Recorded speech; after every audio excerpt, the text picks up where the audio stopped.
So there are several types of CSRF and BWAP. I want to do with you one more as well. We can first have a quick look at all the types if you want. So let's log into BWAP and go to CSRF1. And this is a password change, and we've exploited the low level, the source of the form, and we mimic the request triggered by this form. Okay, now change here to 2. So here's a second example. View the page source. As you can see, there are no extra fields to secure the form. So now I'm going to intercept the request of this form. And remember to enable Foxy Proxy. And burp to get the request. Data transmits in the URL. And is not so different from the example that we did with the password change form. We just need to change the form field names and let it go. BWAP also has one more CSRF example, so go to the CSRF3 page. Now this page changes the secret value of the session user. So view the source. Okay, now see how this form has an additional hidden field? But it really doesn't bring you any added security. So the only thing you need to know is the login name of the user. And when you refresh the page, nothing changes as well. So I'm going to send a request to view it. Okay, the request is here in burp. You can easily add these fields to your fake form and request. So now you need to just enumerate users. Then prepare fake forms. And that's all. Now go back to CSRF1 and change the level to medium. So this is the form that wants the user to fill the current password as well. Sure, it's a good measure. Then go to CSRF2.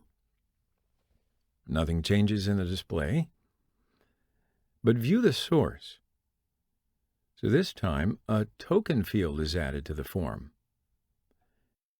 Now refresh the page, but the token value is the same.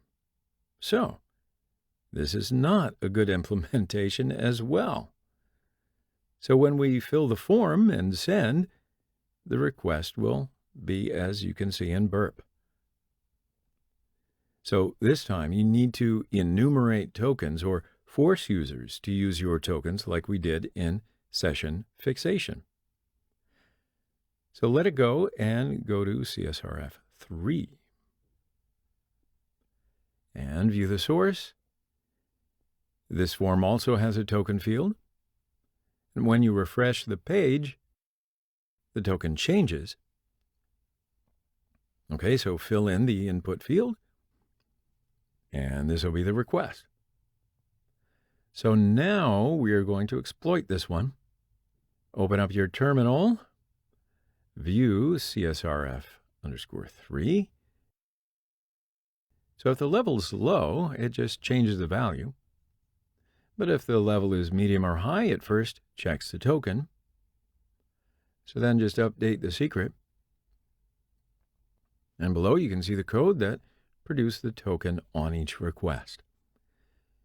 So open up your browser again. Okay, so let me summarize the problem. We have a form that has a hidden token field, and this field changes per request. Even if we create a fake form, we cannot get this value, right? Because the fake form will be triggered in another tab. So fake forms cannot reach what we're looking for in the actual form. We can add a token field to our fake request, but we cannot add a true value. So that means we're basically stuck here. Now, obviously, I have a solution. So to exploit this vulnerability, we're just going to need another vulnerability. Cross-site scripting. So go to XSS_store page, and we're going to look at this vulnerability a little later in greater detail. But this page stores your entries and shows them just like that. And, of course, it's vulnerable to XSS. So that means we can execute a JavaScript code on the page from another source. For example, if you add this code, you'll get an alert. And what I want is to execute JavaScript code on my server in this page. So I will serve this code in Kali. It is an XML HTTP request code. And then after injecting this code into the page, it'll request a CSRF3 page. Parse the token, and then send a change request with a value that I provide. And you can get it from here. So now I'm going to copy it to my web root directory. Apache's not running, so start it. Now it's running.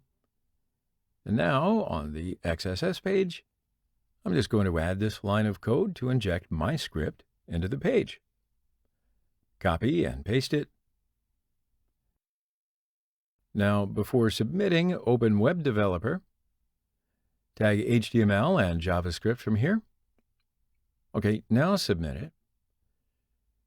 And the alert comes from the previous code. Click OK.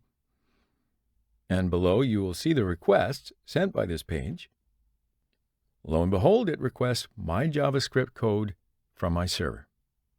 After including that code in the page, my script requests CSRF3 page, and then sends the change request containing a valid token. Okay, so now let's look to see if it changes or not. Now I'll be in Chrome, and as you can see, this is the old secret value. So now refresh the page, browse the users table again, and looky here, the value has changed. Okay, so now view the page source, and the script tags are present in the page, just like that. So we changed the password without the user's knowledge. What do you think about that?